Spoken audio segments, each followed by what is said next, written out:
mariage ce soir. Ils n'ont pas pu s'excuser. Ils vont peut-être venir dans la soirée en cours de soirée, quoi. Mais voilà, ils n'ont pas pu venir au début en tout cas. Et ils auraient bien voulu être avec nous au début. Alors le Rassadin, je ne sais pas si vous le connaissez un petit peu, en tout cas en 2 mots je le présente.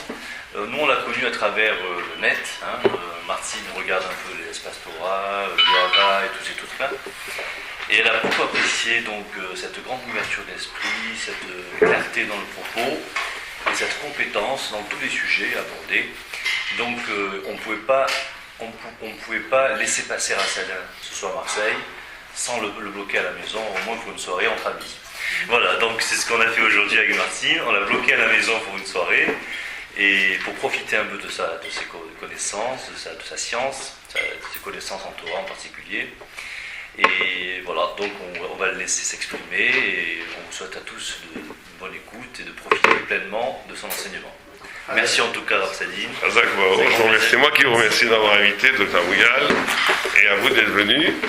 Alors on avait parlé avec le Dr Aouyal et sa femme, quel sujet on avait hésité, on a dit bon, pourquoi pas le Mashiach, la notion messianique, la dimension fin du monde, eschatologique de la Torah. Ça veut dire qu'il y a, c'est que la structure même du temps dans la Torah, le temps étant lui-même une création, puisque le Gaon de Vilna dit Bereshit, qui est le premier mot de la Torah, c'est la première chose que Dieu a créée. La première chose que Dieu a créée, c'est le temps. On a, nous, toujours l'impression que le temps est consécutif au mouvement de l'espace. On croit que le temps, c'est... Non, le temps, c'est une création. Il y a des trous noirs dans l'univers, des jours où il n'y a pas de temps, Et le temps étant une sorte de Dieu, au début de l'univers, a créé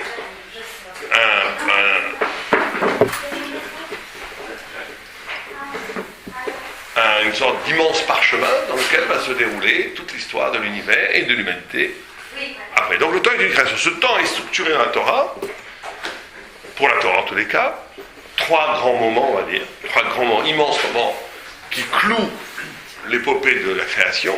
C'est justement la création, le début. Après, on vient de commencer, donc c'est bon. Vous avez juste raté le générique.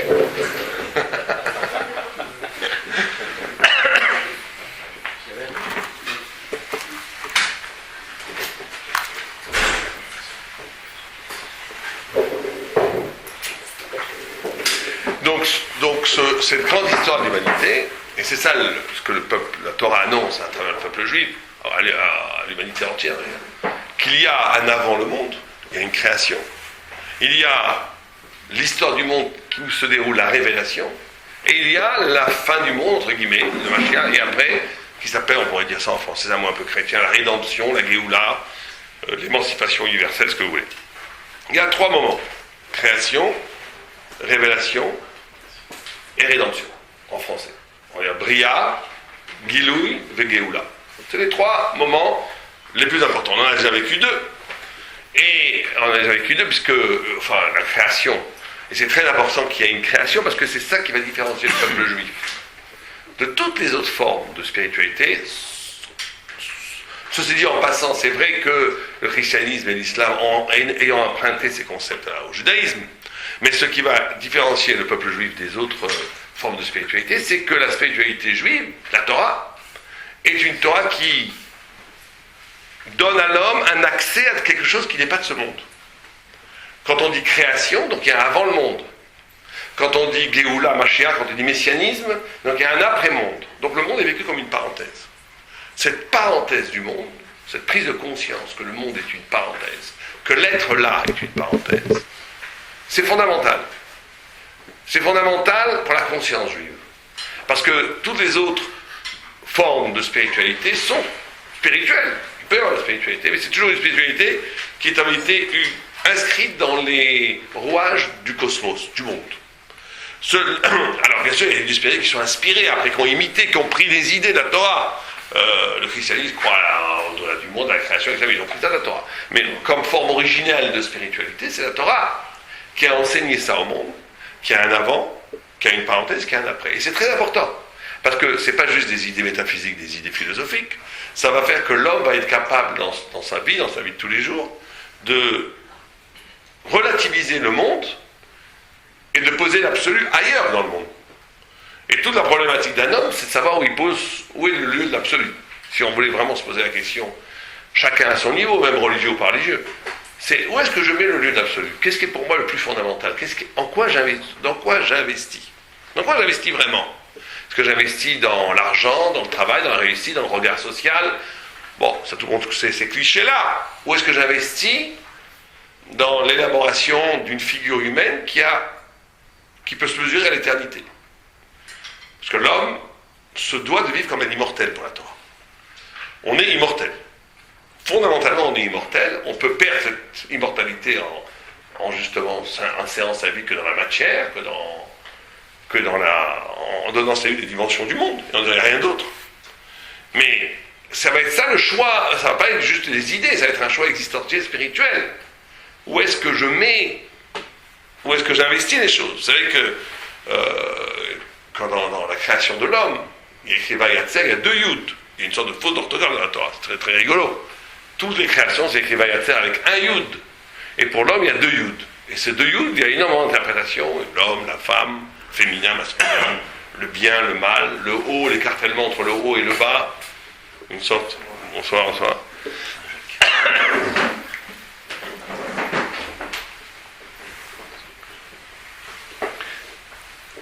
Mais aussi, le Rachid dit, ces 2 yud, il y a une dimension d'homme ici-bas, une dimension du monde éternel de l'homme.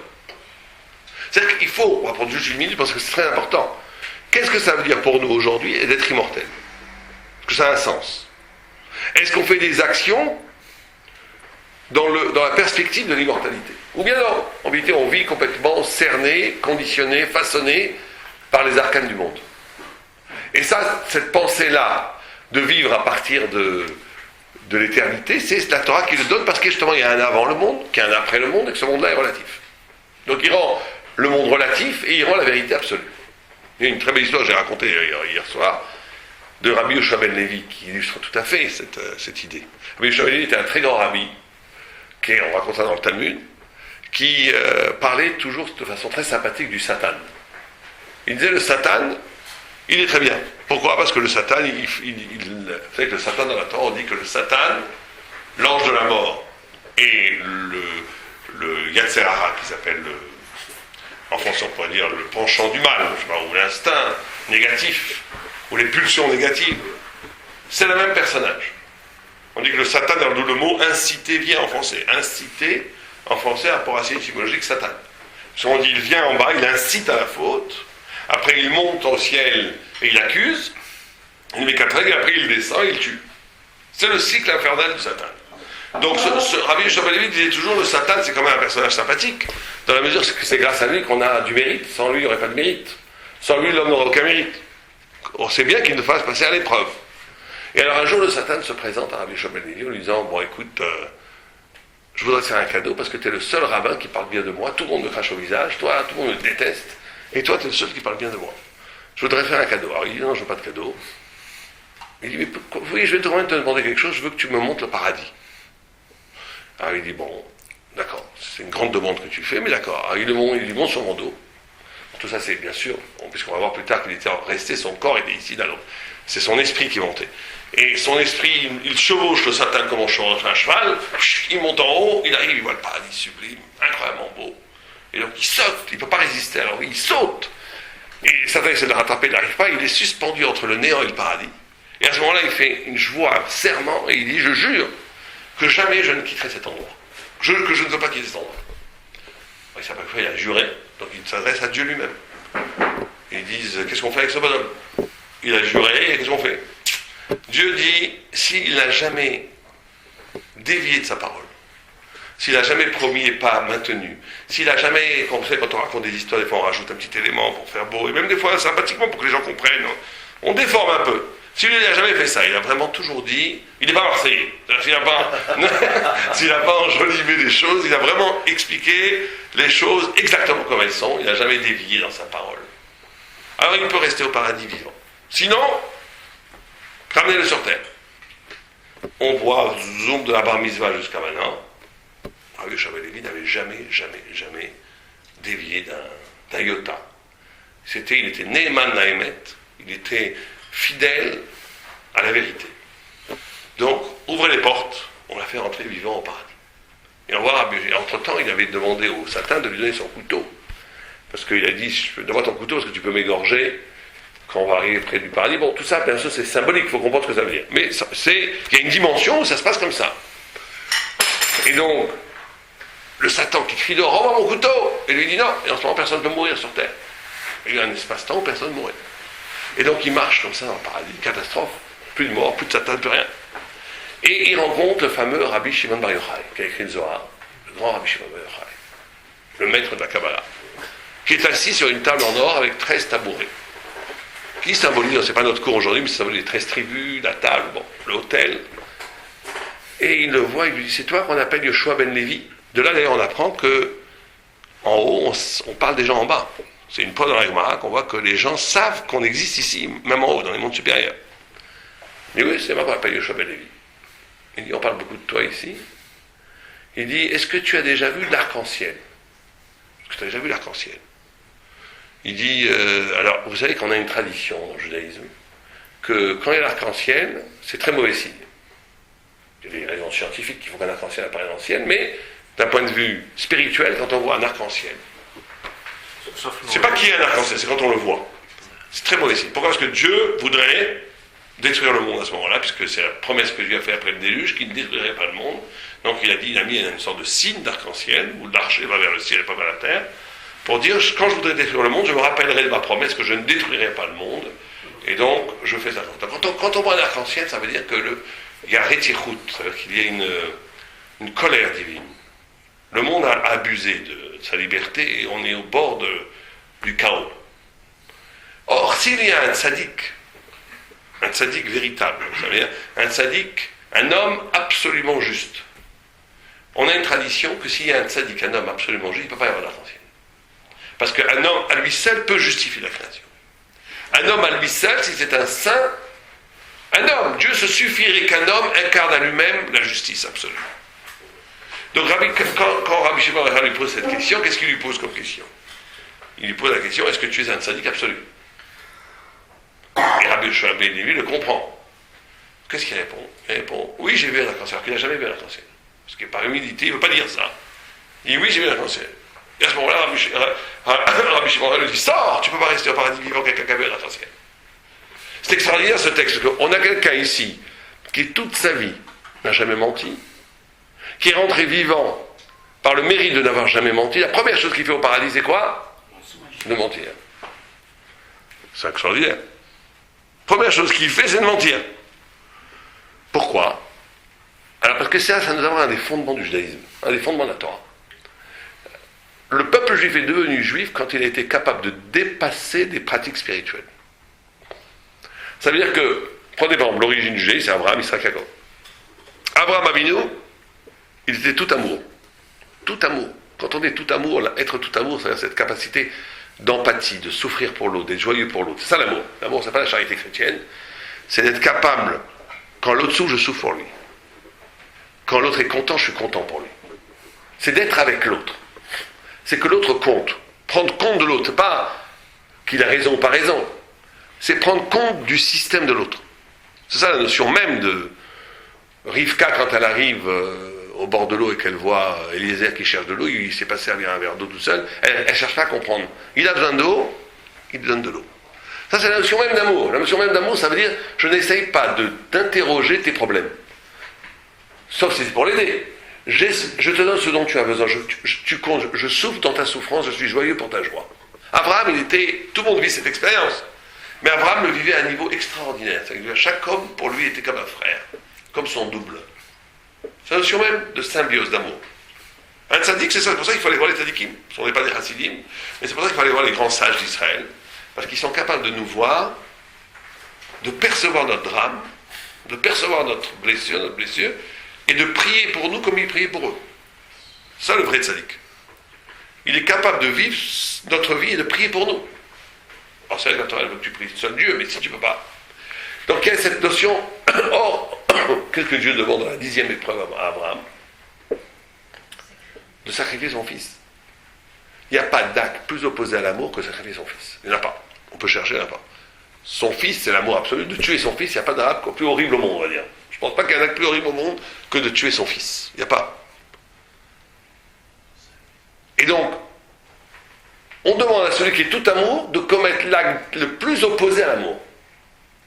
De la même façon, Israël, qui était le fils d'Abraham, qui était lui l'opposé de l'amour, enfin qui était aussi l'amour, mais qui était ce qu'on appelle la gvoura, la rigueur, la loi, le din, on lui demande de donner sa vie, de faire un acte d'amour total.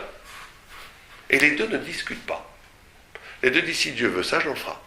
À ce moment-là, le Zohar dit, le feu est devenu de l'eau, l'eau est devenue du feu. Shamaïm, c'est Shamaïm en hébreu qui vient dans le ciel, c'est le mélange du feu et de l'eau. Les cieux sont créés à partir de la terre. Ça veut dire qu'on a inauguré une spiritualité qui dépasse les processus spirituels. En d'autres termes, c'est ça la notion même de Gdusha, de sainteté. La Kedusha, la sainteté, c'est plus que la spiritualité. Un non-juif, sans vouloir du tout, on a le plus grand respect pour les non-juifs, mais un non-juif peut être très spirituel. Il peut même être plus spirituel que nous. Mais il ne peut pas être Kadosh. Kadosh, c'est l'expérience de la Torah. Kadosh, ça veut dire sa notion de séparation. Sa notion de faire un acte, de penser une pensée, de dire une parole, et de faire un acte dont l'origine n'est pas psychologique, n'est pas psychanalytique, n'est même pas spirituel au sens du plus au très fond de mon être. C'est un acte qui est lié à quelque chose qui est complètement séparé de moi, qui est Dieu. Être Kadosh. Et à ce moment-là est né.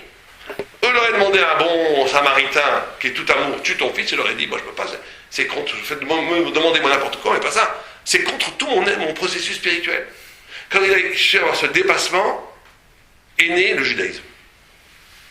Yoshua Ben Levi, c'était pareil. Yoshua Ben Levi, en rentrant au paradis, il n'a jamais menti, il a bâti toute sa spiritualité à partir de la fidélité à la vérité et de la haine du mensonge. Mais quand il s'agissait de continuer à être comme ça, mais de s'enorgueillir devant Dieu que je suis un grand sadique, il a préféré mentir. Parce qu'il ne pouvait pas dire devant Dieu, je suis un grand sadique. Il ne pouvait pas faire un acte d'orgueil au paradis. Et donc il est sorti là. Et là, quand on raconte tout ça, pour en arriver là à ce dont on va arriver, il était au Beth Midrash, il avait des étincelles comme ça sur son front, et quand il est revenu à lui, puisqu'il est revenu, donc son corps est resté, on voyait que son corps est resté. Il était comme mort. Pour ses compagnons, il avait une crise cardiaque, il était mort.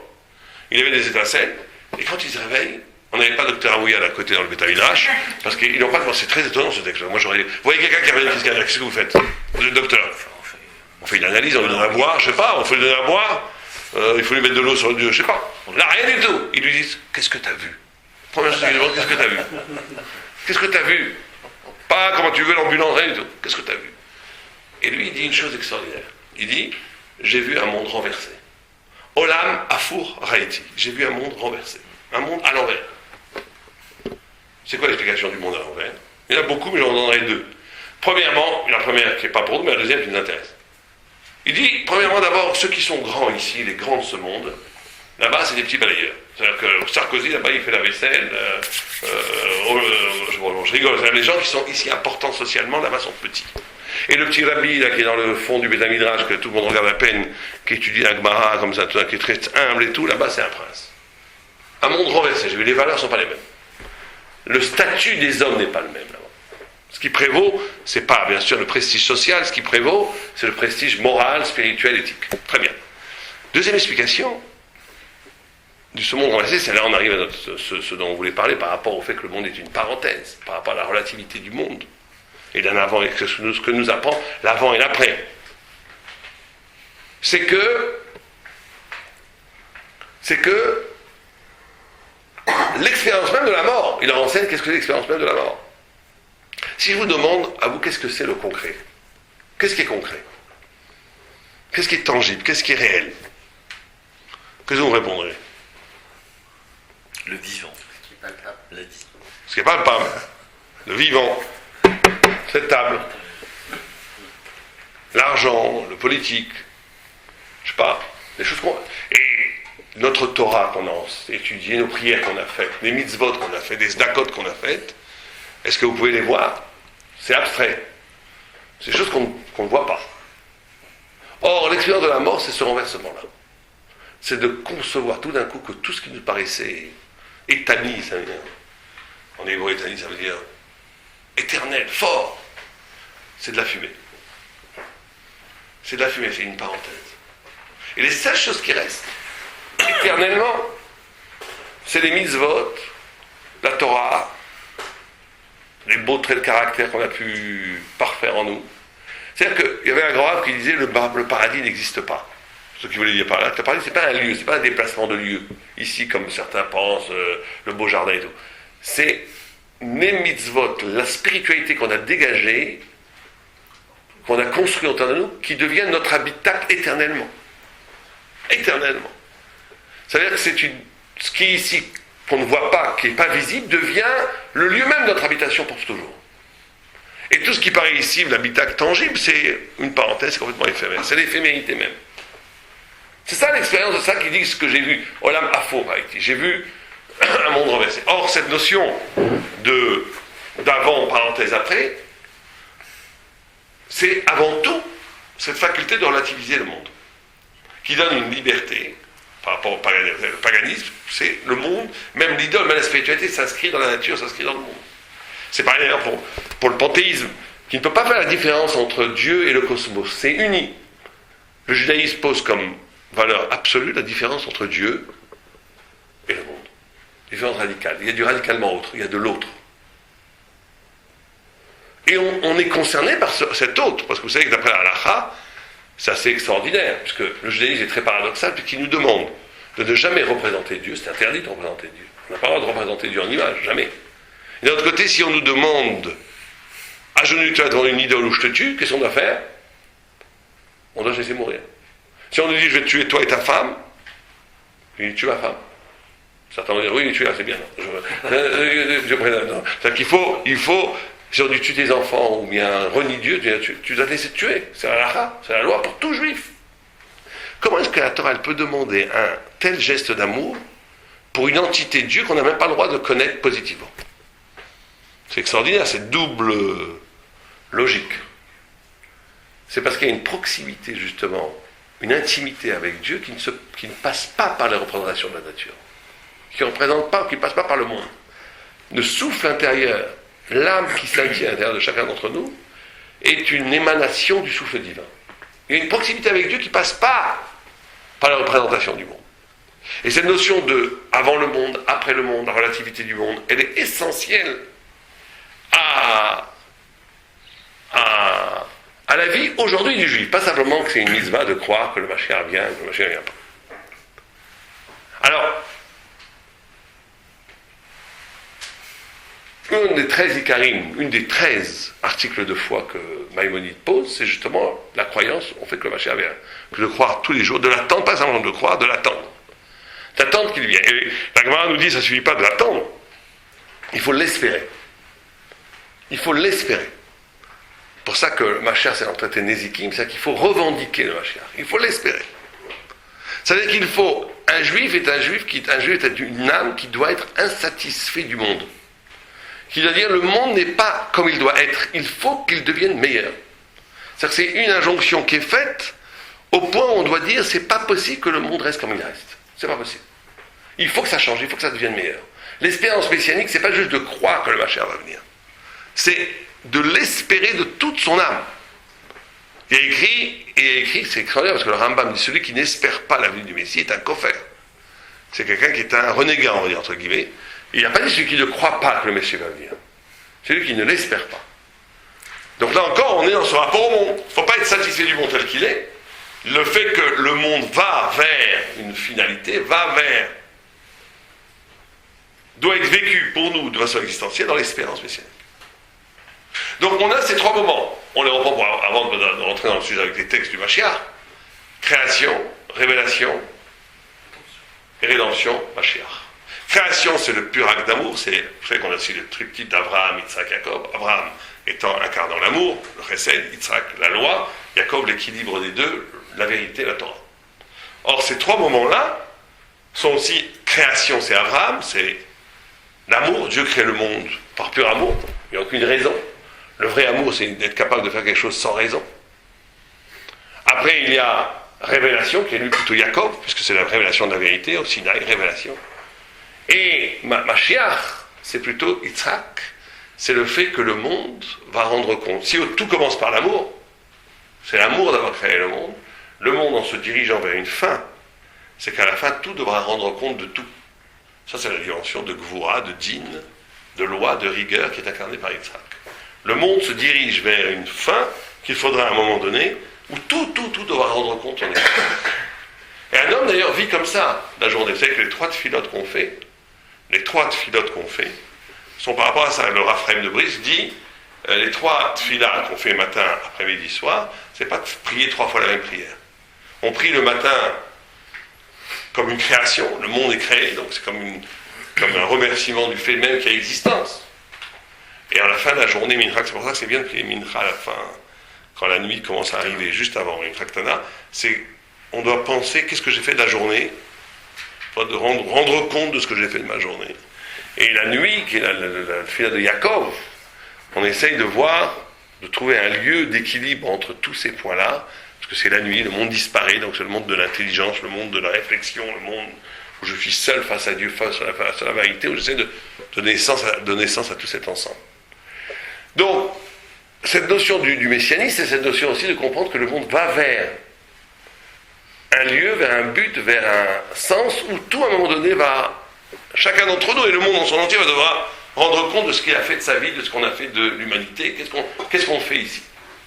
Alors, vous savez qu'il y a une contradiction quand on rentre dans les textes sur le Mashiach, c'est que d'un côté, il y a un texte ici qui dit, c'est assez extraordinaire, qui dit, je vais vous lire avec vous, qu'une fois, un homme a rencontré Eliyahu Hanavi, un rave a rencontré Eliyahu Hanavi étant le prophète Élie, qui tout le temps s'insère dans la vie des Juifs, et il lui dit, c'est dans le Maaseh Tzadikret 88, et il lui demande comme ça, il lui demande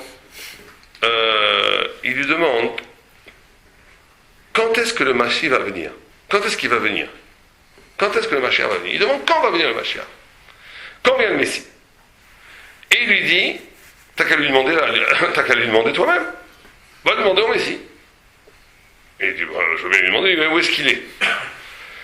Où est-ce qu'il est? Alors il dit, il est à la porte. Yatim, il est assis à Pitra de Carta, Rachid dit que c'est Rome, à la porte de Rome. Uma Simane, et comment je vais le reconnaître? Il y a plein de gens assis à la porte de Rome. Yatim Bene Ani, il est assis au milieu des pauvres. Sovle Chalaim, il est plein de plaies et de maladies. Vekulam Sharu Ve'asre Bechadzim, et tout le monde enlève ses bandages d'une seule façon. Ve'usharechad Ve'asrechad, et lui, comme il est pudique, il en met une, il en enlève une. Bon. Donc il y va. Et il le rencontre. Et il lui dit, Shalom Alecha Rabbi Vemori. Donc le Rabbi s'adresse au Mashiach et lui dit, Shalom Alecha Rabbi Vemori, mon maître, mon Rav et mon maître. Amarle, il lui répond, le Mashiach, Shalom Alecha Bar Levi. Il sait tout de suite qui il est, c'est Rabbi Yoshua ben Levi. Il lui dit, salut à toi, fils de Lévi. Amar, les premières questions, seule question qu'importe Rabbi Yoshua ben Levi, il lui dit, Lehemat Atma, quand est-ce que va venir le maître? Quand est-ce que tu vas venir? Amarle Ayom. Il dit, je viens aujourd'hui. Aujourd'hui, je viens. Bon, super content, il reparle, c'est le jour du Mashiach. Il arrive, il voit, il en a vu plusieurs jours plus tard, il retrouve le prophète Élie. Il dit, Amar Lecha, qu'est-ce qu'il t'a dit? Il m'a dit, Amar Lecha Lecha Bar Levi. Il m'a appelé Bar Levi, fils de Lévi. Il lui a dit, ça c'est un signe qui te sera le Olam Haba. Bon.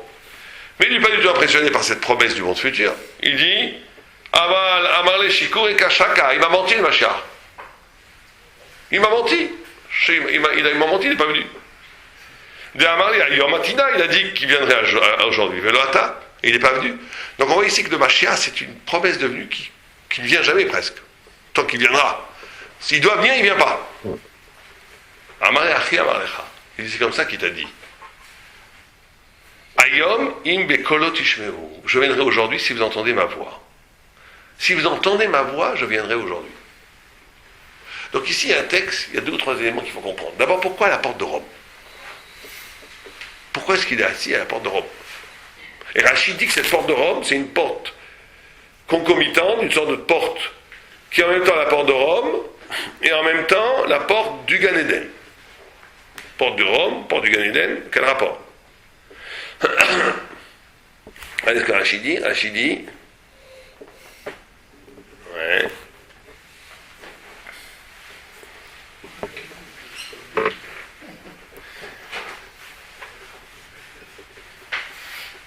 Voilà, Rachid dit, Velo bepetar ha'ir mamash, c'est pas vraiment qu'il était à la porte de Rome, et là, Gan Eden, keneged kol ha'olam ka'amarle de lehotot tzad shel Gan Eden, sheneged petar ha'ir Mashiach Shaul. Bon, là, il a une interprétation un peu mystique, Rachid. Il dit qu'il était à la porte du Gan Eden, dans un endroit plutôt mystique, métaphysique, et la porte du Gan Eden a une correspondance à tous les lieux du monde, et le lieu où est assis le Mashiach, c'est le lieu qui correspond à Rome. Pourquoi Rome? On aurait dû dire Jérusalem, normalement. Si on cherche le Mashiach, on le cherche plutôt au Kotel, plutôt que, je sais pas, au Vatican. En tout cas, vaut mieux pour nous. Pourquoi Rome? C'est l'exil de Rome. L'exil de Rome, et alors? Le Guégoul de Rabbi Akiva.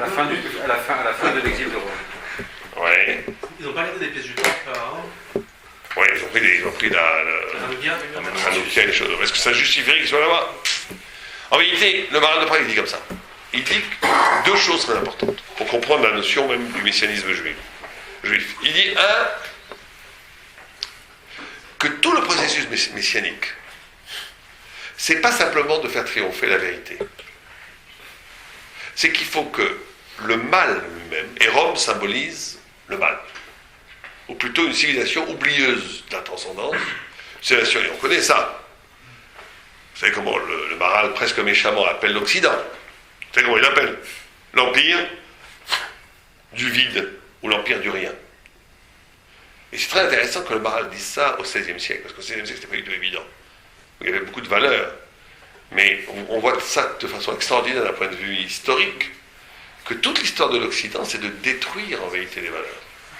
Aujourd'hui, on est arrivé, d'ailleurs, vraiment au temps messianique, puisque on est arrivé à un temps où toutes les valeurs pratiquement ont été détruites. C'est très intéressant d'ailleurs de voir que l'art lui-même s'est développé comme ça. Au début, on faisait des représentations dans les tableaux. Plus le temps passe, plus on est passé après à l'art abstrait, à l'impressionnisme, on va dire, où c'est déjà, on n'est plus dans la réalité représentée. C'est très bon, on passe à la façon dont moi je vois les choses. Après, on passe avec Kandinsky à l'art abstrait, où c'est les formes. Et après, on passe à l'art conceptuel. On voit Duchamp, il a fait 3 tableaux vides, il a dit le triptyque. On arrive maintenant, ça vaut 10 millions de dollars, ou 100 millions de dollars, je sais pas là-haut.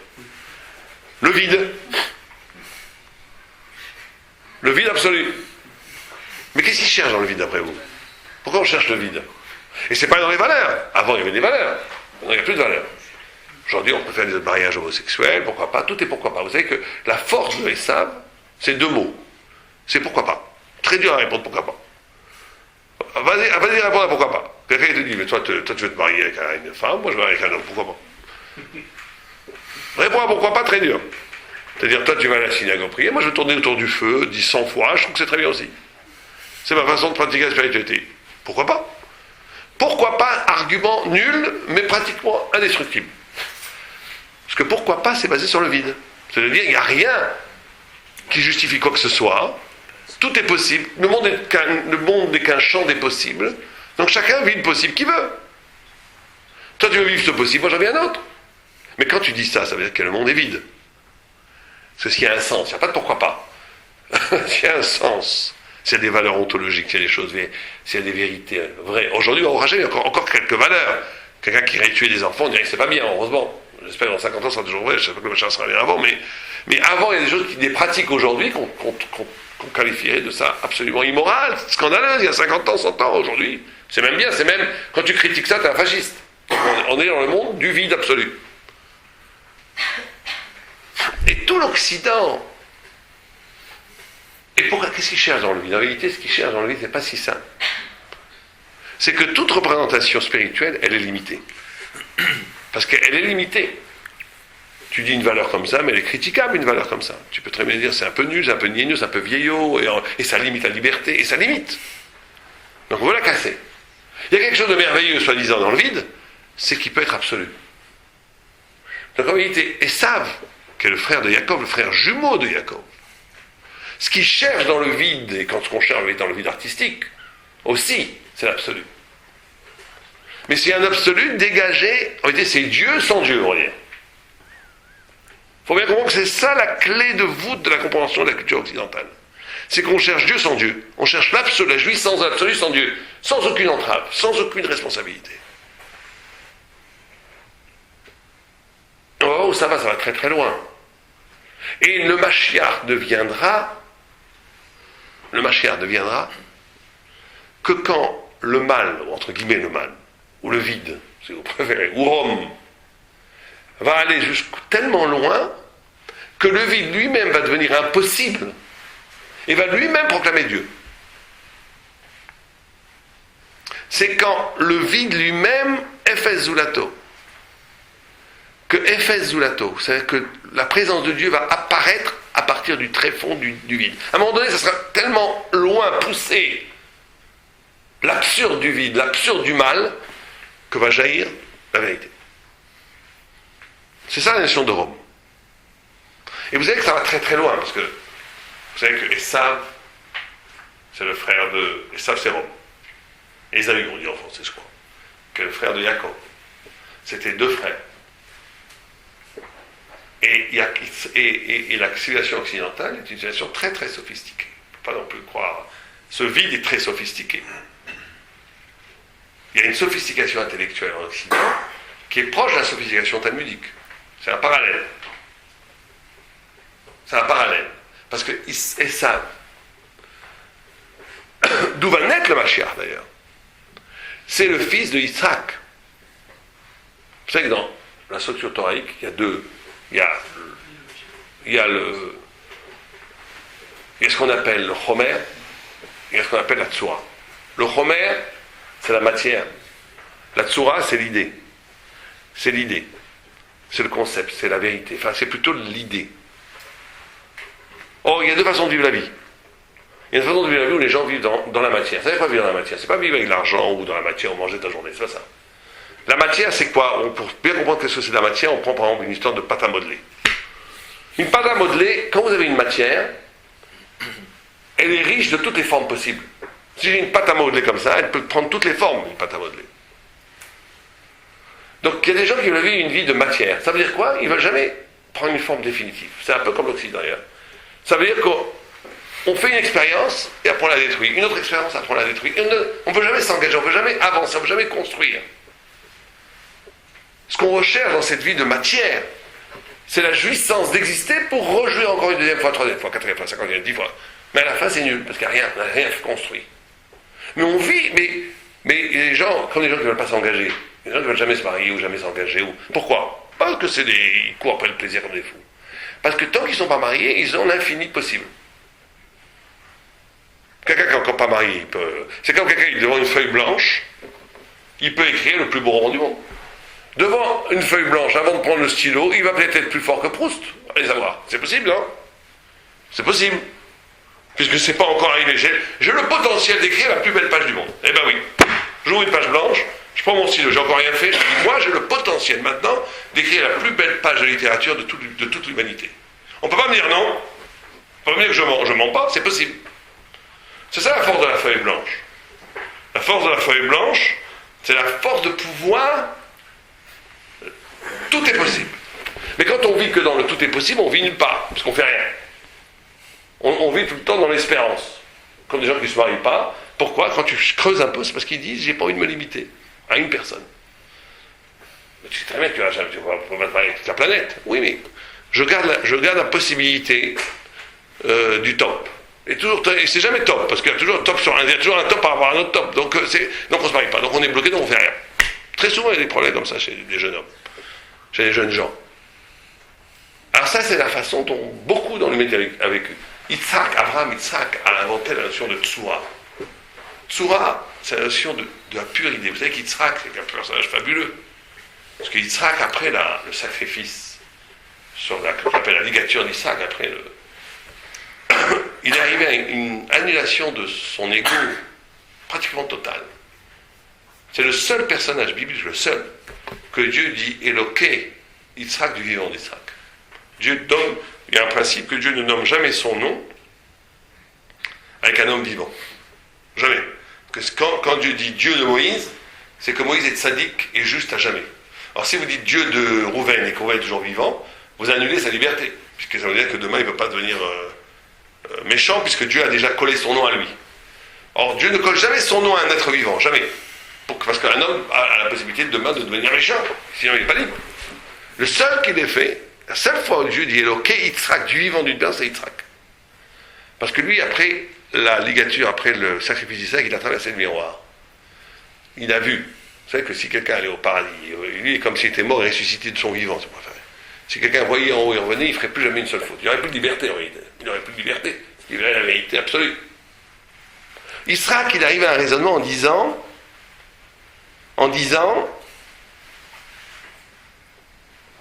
tout ce qui est nécessaire existe. Tout ce qui est nécessaire existe. C'est la notion de rigueur, Isaac. Or, qui est nécessaire? C'est Dieu.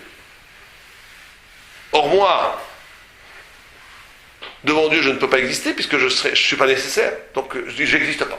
Donc, il a annulé son existence par rapport à l'absolue nécessité de Dieu. Son fils, Ésaü, qui est l'origine de l'Occident, il a fait pratiquement le même raisonnement, mais avec juste en changeant un peu. Et ça a donné tout l'Occident. Et tout ce qui est nécessaire existe. Or, j'existe. Donc, je suis nécessaire. Et donc, tout celui qui va s'opposer à moi, on va lui couper la tête. Voilà, simplifié, l'origine métaphysique de tout l'Occident. C'est qu'ils ont le lieu de l'absolu, le lieu de la divinité. C'est pour ça d'ailleurs qu'ils ont pris un Dieu qui est homme, c'est pas un hasard. Qu'ils ont pris une religion qui a pris pour Dieu un homme. Parce qu'ils ont pris cet absolu qu'on a du judaïsme et ils l'ont introduit dans l'homme et ils ont annulé tout ce qui s'opposerait à cet homme. Ce qui fait qu'il faut un vide radical autour d'eux. Mais ce vide, à un moment donné, l'Occident fait toujours comme ça. L'Occident prend des autres cultures, les intègre, les détruit et en fait du vide. Ils prennent le folklore africain, ils en font du rock'n'roll, ça devient vide de sens culturel, ça devient autre chose. Tout, c'est toujours comme ça. Mais il prend tout, il mange tout. C'est dans le rêve de Daniel. Il voit tous les empires, il voit l'aigle qui est le Babylone, qui est la hauteur, la poésie, c'est la splendeur de l'homme. Il voit l'ours, qui est la Perse. Il voit après la panthère noire, qui est la Grèce, et après il voit une bête terrible dans son rêve, qui rugit et qui mange les 3 bêtes avant, et qui mange tout. C'est l'Occident. Et de cette bête terrible va naître, et après il voit les ailes du Mashiach. C'est que le Mashiach va naître de cette... Mais comment il va naître? Parce que justement, il faut ces doubles mouvements. Pour que le Mashiach apparaisse, et ça, ce travail, il faut le faire en nous. Quand Dieu, pour qu'on finisse juste par achever cette idée qui est très très importante dans la mesure messianique, c'est que quand Dieu a dit à la vérité d'aller sur terre, vous savez que il a dit à la vérité, va sur terre. La vérité a refusé, elle a dit, je ne veux pas aller sur terre. Je vais être souillé, je vais être broyé, je vais être tué. L'homme est menteur, je ne veux pas aller sur terre. Dieu a pris la vérité, il l'a jeté sur terre. Il a dit, Emet mi'eretz tismach, que la vérité de la terre croisse. Croisse. Emet mi'eretz tismach. C'est très intéressant le pasouk. La notion de croître. Quand vous jetez une semence sur la terre, c'est pour en récolter plus. Vous ne jetez pas, un agriculteur ne jette pas des semences juste pour recevoir ce qu'il a semé. C'est pour en recevoir 10 fois plus, 100 fois plus, 1000 fois plus. En vérité, Dieu dit que la vérité au ciel, elle est merveilleuse, mais elle est stérile. C'est en la jetant sur terre qu'à un moment donné, elle va pourrir, elle va être détruite, elle va être piétinée, elle va être bafouée, mais elle va produire une vérité infiniment plus grande.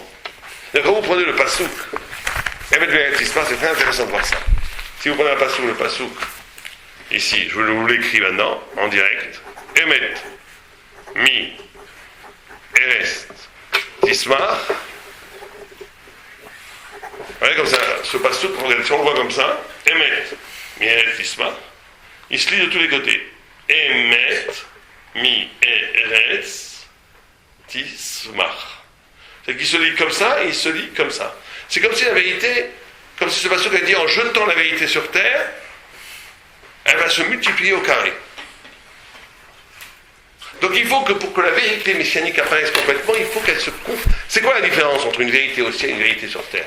Pourquoi la vérité sur terre va être plus forte qu'une vérité au ciel? Parce qu'une vérité au ciel, elle va faire une seule chose. Elle va dire la vérité. Une vérité qui va être sur terre, elle va être confrontée au mal, confrontée au mensonge, confrontée à son envers, et elle va non seulement dire la vérité de la vérité, mais va être obligée de démasquer la vérité du mensonge. Et elle va donc s'enrichir de toute l'expérience, de toute la lutte contre le mal qui va rendre la vérité infiniment plus forte que si elle était restée au ciel. Et c'est pour ça qu'on a ici dans Rashi ce rapport entre Gan Eden, céleste, Rome, qui est l'extrême terrestre, on va dire, et que le Mashiach va naître à l'intérieur de cette fissure-là. Ça veut dire que si on traduit ça pour nous dans la vie de tous les jours, pour nous, comment si on traduit ça, ça veut dire que notre délivrance à nous, parce que vous savez que tous les grands principes torahs, création, révélation, rédemption, c'est des grands schémas pour l'univers entier, pour l'humanité entière, mais il faut aussi les vivre au niveau, quand on a dit les 3 prières, il faut aussi les vivre dans tout le... Il y a un phénomène d'une création pour nous. Il faut renaître, il faut apprendre à vivre en renaissant. Il faut apprendre à capter la révélation pour nous. Il faut apprendre à faire jouer, qu'est-ce que c'est pour nous? S'émanciper. Comment vivre le Mashiach à notre niveau à nous? Vous savez que une des forces de la Torah, c'est d'être capable de se balader dans le temps. Il y a un principe d'anticipation. On dit que Shabbat, c'est mais dans la Mama. Shabbat, on vit, on anticipe le temps du monde futur. On dit que les Yom Tov, on anticipe le temps messianique. On dit par exemple, le temps comme ça est variable. On peut, en faisant les fêtes, on revit ce qui s'est passé dans le passé. On peut jouer le passé devient le futur devient le passé, c'est le vav conversif. On peut passer de droite à gauche. Et donc un homme doit vivre, comment il peut s'arracher justement de toute forme d'aliénation et d'esclavage, et comment il peut toucher à la liberté messianique. Vous savez, une fois il y avait un grand rave qui attendait tout le temps le Messie. Quand on dans la porte, il dit c'est lui. Razonich, c'était comme ça. Il dit c'est lui. Non, on disait non, c'est pas lui. Et il était comme ça complètement. Et un jour, on lui a dit le Messie est arrivé. Il était super content, il a ouvert la fenêtre, il a regardé dehors. Et il dit le Messie n'est pas arrivé. Il a fermé la fenêtre. On dit comment tu sais que le Messie n'est pas arrivé? Il dit est-ce que je vois dans l'air qu'il y a la même. L'air n'est pas pétillant messianiquement parlant. Quand le Messie viendra dans l'air ne sera pas le même. Ça ne sera pas cette lourdeur de l'être. Mais tout le monde pose la question, comment ça se fait qu'il a dû ouvrir la fenêtre pour voir dehors si le Messie n'était pas arrivé? Pourquoi dans son bureau, là où il étudiait la Gemara, il n'a pas vu que le Messie n'était pas arrivé? Pourquoi? Qu'est-ce qu'on doit dire? Que dans son bureau, le Messie était arrivé. C'est la notion d'anticipation. Il y a des gens qui vivent, qui arrivent à reproduire l'expérience messianique à leur niveau à eux. Ils vivent dans une sorte d'univers messianique, c'est de la force de l'anticipation juive, où quelqu'un, un grand sadique, il vit dans un univers restreint, bien entendu, chez lui, où le Mashiach est là, il est là. Mais quand il a ouvert la fenêtre, il a vu dehors, il a vu non, le Mashiach n'est pas arrivé. Mais chez lui, le Mashiach est arrivé, parce qu'il est à ce niveau-là. Il est à ce niveau-là. Et donc pour nous, on nous dit que si on veut que le Mashiach soit arrivé chez nous, si on veut que le Mashiach soit arrivé pour nous, le travail à faire, c'est justement ce travail-là de comment faire le lien entre le Gan Eden et Rome.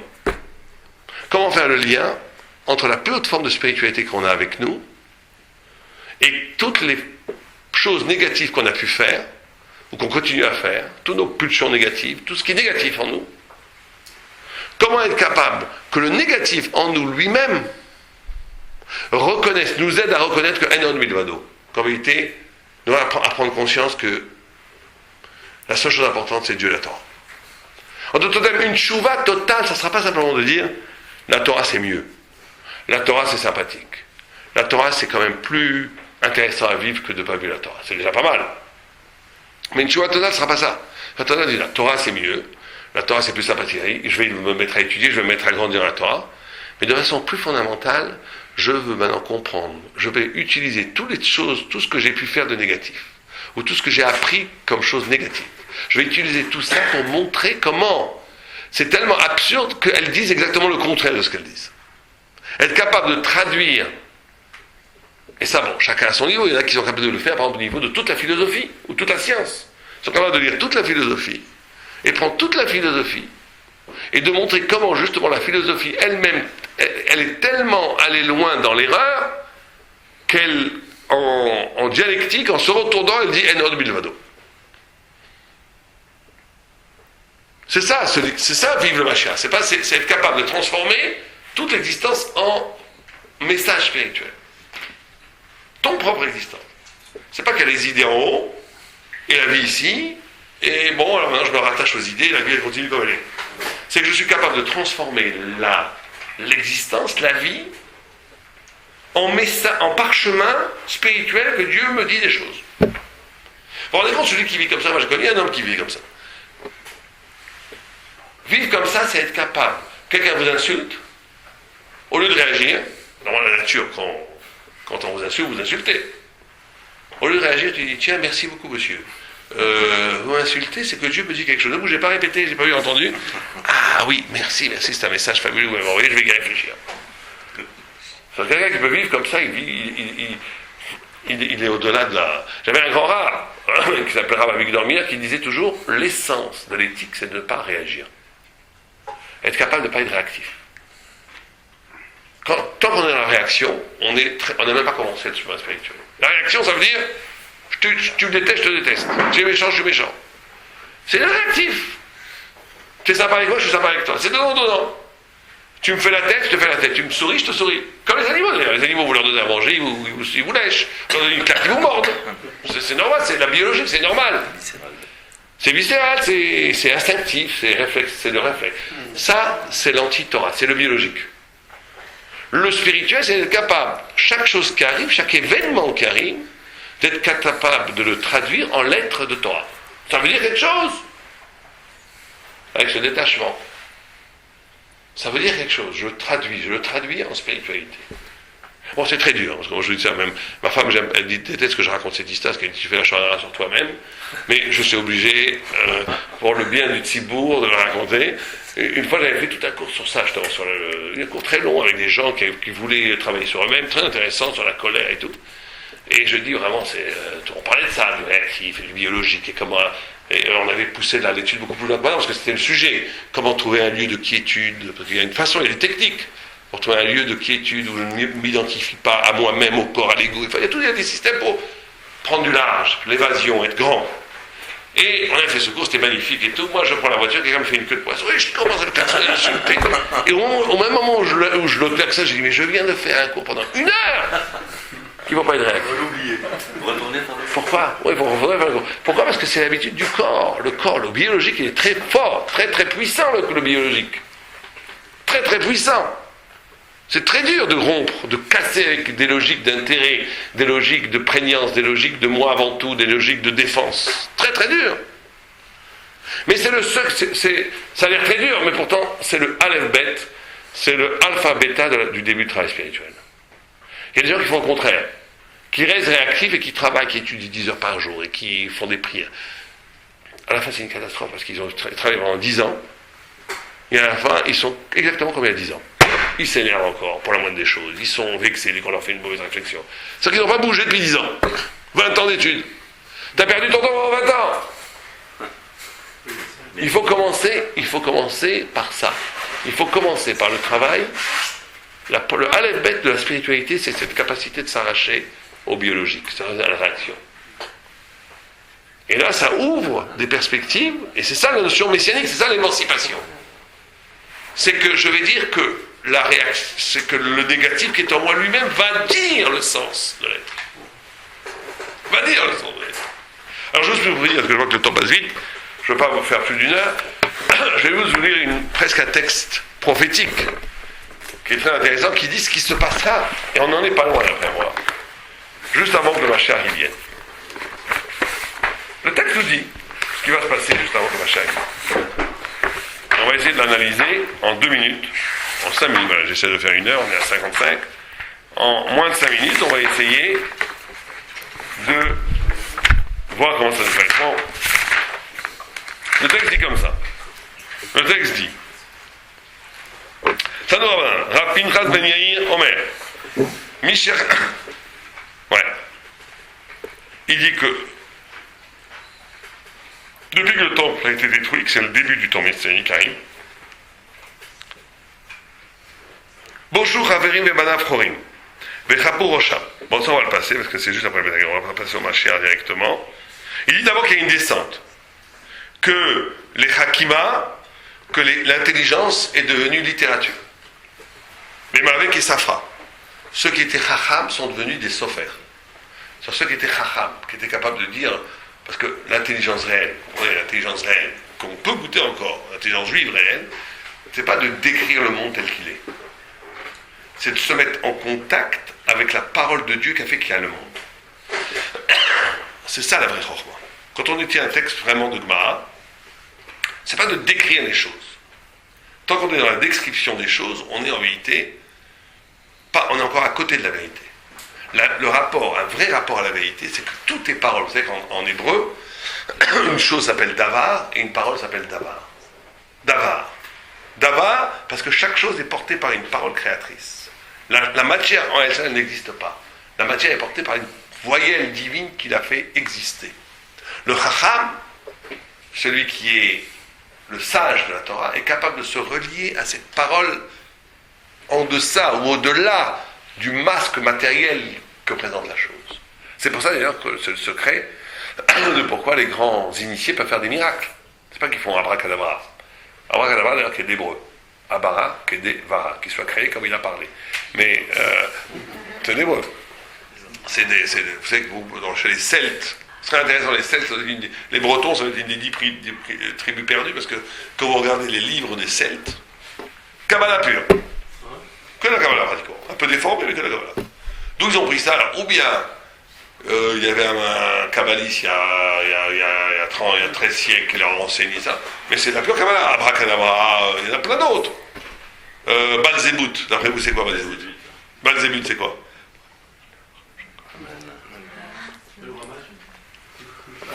Vous êtes hébraïsant, donc vous savez ce que c'est Balzébout. Bal, c'est quoi? Le maître.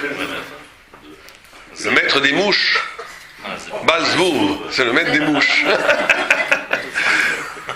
Mais vous savez combien de mots dans la langue française sont d'origine hébraïque et que c'est complètement ignoré même par les dictionnaires étymologiques. Quand vous dites un fruit en français, fruit, quand vous regardez dans l'étymologie, on va dire fritus. Mais fritus, ça vient d'où? Péri, c'est le même mot. Péri, boré, péri, anamagma. Péri, fruit, c'est les mêmes lettres. Celui qui connaît l'étymologie, la phénologie, il sait très bien que c'est exactement. La philologie, c'est exactement pareil. Fruit, le P, le R, fruit. Quand vous dites l'air, avir, air, c'est le même. Hair, avir, tout ça, c'est des.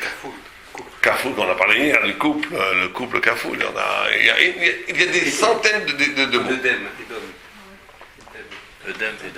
Oui, faites attention aux faux amis. Il y a des faux amis aussi. Hein. Ouais. Mais il y a des choses qui sont véritablement prouvées que ça vient de la langue et qui sont niées. Et c'est très souvent un facteur essentiel. Il y a des choses, c'est très intéressant de voir. Regardez, on dit que l'eau c'est la Torah. L'eau c'est la Torah. L'eau en hébreu c'est maïm. C'est un pluriel de ma. Ma c'est quoi? La Torah c'est un pluriel de questionnement. Il n'y a pas une page de Gemara sans une question. La Torah, c'est du questionnement, tout le temps, parce que c'est ça l'intelligence. Chochma, c'est l'anagramme de Koachma. La force du quoi, c'est le pouvoir d'ouvrir le champ de l'infini de l'horizon de la pensée par le questionnement, par le forage même du questionnement, un forage vers le haut. C'est ça la Torah. Maïm, maïm.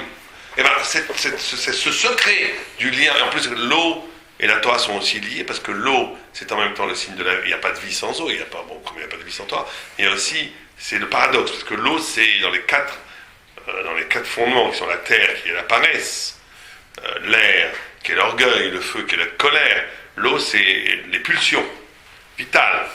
Or, on dit comment ça se fait que les ta'avot sont liés à la Torah, parce que justement, il n'y a pas de Torah sans désir, sans eau, le désir de la vie. Mais quand vous voyez ces secrets qui sont dans la langue, on peut beaucoup encore, ils sont aussi dans les autres langues. Quand vous dites quoi en anglais? What. Quand vous dites l'eau? What. Water.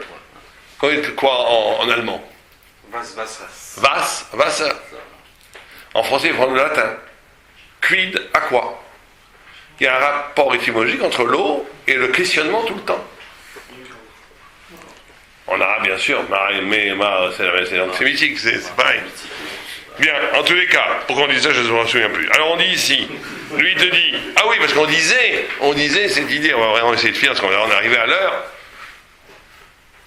qu'un des signes messianiques, c'est cette descente, cette chute ontologique. Être la chorma, c'est pas de décrire quelque chose. La chorma, l'intelligence pure judaïque, c'est d'être capable de se mettre en relation avec la parole qui porte la chose. Quand on lit la Torah, on doit créer. Pour ça qu'on peut faire, on disait, pour ça qu'on doit en parler de ça, un vrai tzaddik peut faire un miracle. On dit que la parole de Moshe était lourde. Elle était lourde parce qu'elle était plus forte que le réel. Elle peut casser le réel. Et ça, on en voit tous les jours. Moi, j'ai eu dans ma communauté, j'étais rabbin à Paris il n'y a encore pas longtemps, là j'ai abandonné pour faire le collège. Mais un vieux monsieur qui est venu me voir, qui m'a dit, mon petit-fils, à 2 ans, il a un cancer terrible. Et les médecins disent qu'il n'y a aucune chance. Faites quelque chose, je que je fasse. Je dis, allez voir Abraham Kanievski, qui est un très grand rabbin à Zévrak. Il a été le voir, et je vous vois, c'est une histoire qui m'est arrivée à moi il y a 1 an maintenant. Il était le voir, 3 semaines après ou 1 mois après, il vient me voir à la synagogue, il vient me voir presque en pleurant, il me dit, monsieur le rabbin, je dis, qu'est-ce qui se passe? Il me dit, j'étais voir le rabbin que vous m'avez dit, il a fait une bracha, il m'a dit comme ça, il a dit, il y a Refoua Shlema, je suis revenu le voir une deuxième, il dit, je vous ai déjà dit qu'il y avait Refoua Shlema, ne venez pas me voir une deuxième fois. Et il vient me voir ce bonhomme, ce vieux bonhomme, il me dit, vous savez que l'enfant est complètement guéri et les médecins ne se l'expliquent pas. C'est mots. Les médecins ne se l'expliquent pas. Et c'est pas une histoire, c'est pas un magicien, c'est pas abracadabra, c'est qu'il a une parole, il essaye de se... Des fois il dit je peux rien faire, très souvent il dit je peux rien faire. Mais il dit il faut prier pour qu'il n'y ait pas trop de souffrance, il dit des choses comme ça. Mais il y a un moment donné où il voit la source. La source du réel n'est pas le réel. C'est ça le génie juif. C'est ne pas être soumis au réel. C'est pour ça que le juif résiste au réel d'ailleurs. C'est pour ça que le juif ne meurt pas après 3000 ans d'histoire où tous des peuples dans les mêmes conditions socio-économiques que nous, socio-politiques ont disparu, des milliers de peuples. On n'est pas Superman. Tout le monde dit comment ça que nous on est plat alors que tous les autres peuples ont disparu. Comment ça se fait? Ça vient pas de nous, c'est pas qu'on est Superman. C'est que le peuple juif a ce secret d'être lié, à être toujours dissident par rapport à elle. Le réel c'est le paganisme, comme on a dit au début, d'être complètement collé au monde. Nous, notre point d'ancrage, c'est le premier Rashi, on est ancré autre part que le monde. Donc le monde, il peut rouler tant qu'il veut, on sera toujours là. On sera toujours éternel. Le peuple juif est éternel. Parce que ses racines, elles sont dans Dieu, elles ne sont pas dans le monde. Elles ne sont pas dans une des figures de l'être. Donc on est éternel. Pas parce qu'on est Superman, parce que Baruch Hashem, Dieu nous a fait la grâce de nous choisir comme peuple, comme on dit, comme la lune est le reflet du soleil, le peuple juif c'est le reflet de Dieu sur terre. Et donc comme notre racine c'est le ciel, c'est pas la terre, on ne peut pas mourir. Et donc le signe messianique, je finis juste avec ça, c'est que malheureusement on va passer de cette forme d'intelligence qui est encore tenue par une poignée, comme Rav Kanievski et d'autres, comme les grands kabbalistes, mais la plupart des Talmidei Chachamim, mais même la plupart des gens qui ont le savoir, ne sont plus dans cet état d'esprit de pouvoir se connecter à la source du savoir. Ils sont des sophères. Sophères, ça veut dire des rédacteurs. Ils vont pas se connecter à la vérité, ils vont relater, ils vont presque de la littérature sophère, ça a été avec, ils vont raconter ce que c'est la vérité. Tout le monde comprend que le mont Sinaï, par exemple, c'était pas une c'est pas comme on a vu dans les films, on voit la fumée. C'est que le tissu du monde s'est déchiré, on a vu la vérité en soi. Et le grand Talmid Chacham, quand il étudie, c'est pas qu'il lit le texte qui raconte une histoire à propos de la vérité. Il est tellement profondément dans la vérité que le tissu mondain se déchire, il voit la vérité en soi. C'est ça l'expérience de l'étude. In fine. L'expérience de l'étude, in fine, à la sof, c'est pas simplement de comprendre des choses. C'est que cette compréhension est tellement forte qu'elle casse l'écran du monde pour faire apparaître la vérité en soi. Et ça c'est très rare, parce que une des choses qui a été détruite, c'est ça, on est passé de la chokhma à une sorte de littérature, ça s'appelle. Et deuxième chose, on dit que et tout a tombé, une sorte de rondelle. Et sur qui est-ce qu'on peut se reposer la même idée? Quand tout est cassé, sur Dieu. Alors il y a toutes sortes de décrets. On dit que le Fils n'aura plus honte du Père. que toutes les valeurs sont s'écrouler. On dit, on dit que le dor aura une face de chien. Une face de chien. Ador kepne akelev. Abed enomit bayesh. On dit que la chutzpah isge, que l'insolence sera isge, c'est-à-dire en hébreu, en même temps ça va grandir, en même temps elle sera suffisante. Ça sera suffisant d'être insolent. Bon, ça on voit ça aussi. Tous les signes sont là. On dit aussi que le père n'aura pas peur, le fils n'aura plus honte du père. Plus de respect, plus de Je pense aussi que la fille, elle ne fera pas sa belle-mère. Ça a toujours été. Christ, là, c'est toi qui m'as dit. C'est lui qui m'a dit, hein, c'est pas moi. Bon, en tout cas, on espère, Bézant Hachem, que par le mérite de la Torah, que par le mérite on arrive, que le Mashiach vienne le plus vite possible, et que le Mashiach amène l'émancipation universelle, le bonheur universel à nous et tout à Israël. Amen. Je vous prends juste un petit moment pour parler du collège, ou vous en parlez Allez-y, comme vous voulez, je vais vous poser.